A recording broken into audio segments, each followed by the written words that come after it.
सावन का महीना चल रहा है।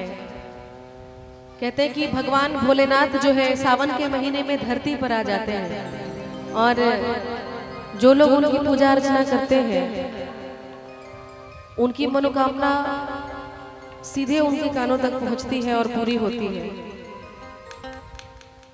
बड़े सीधे साधे हमारे भोलेनाथ एकदम सिंपल से, बस मृगा का छाला लपेट लिया, डमरू ले लिया, त्रिशूल ले लिया, चंद्रमा विराज रहा है, गले में नाग लपेटे हुए, श्रृंगार हो गया उनका। सबसे साधारण, सबसे सरल, सबसे भोले दानी भगवान शिव को कहते हैं। आइए उनकी महिमा हम लोग इस भजन से जानते हैं। मृत्युंजय दीवाना जी राइटर है, उनकी लिखी हुई ये भजन है, मेरी गाई हुई है।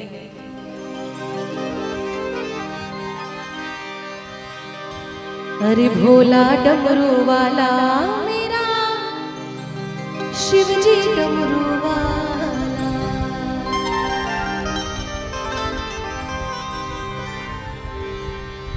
अरे डमरू वाला ओ भोला डमरू वाला, डमरू वाला ओ भोला डमरू वाला, भोला डमरू वाला मेरा शिव जी डमरू वाला, भोला डमरू वाला मेरा शिव जी डमरू वाला।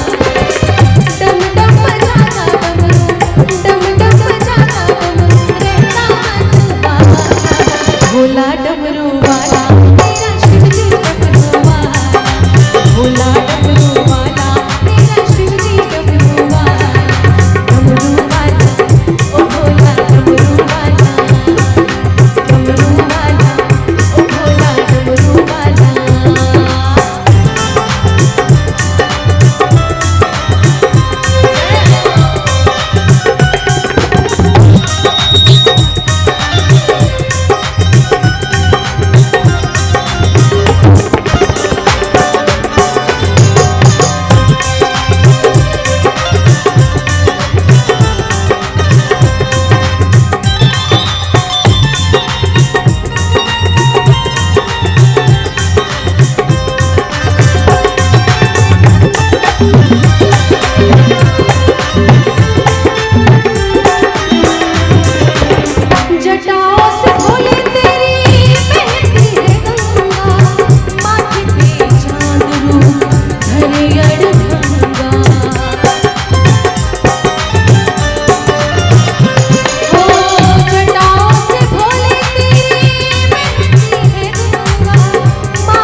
अरे भोला डमरू वाला मेरा शिव जी डमरू वाला, भोला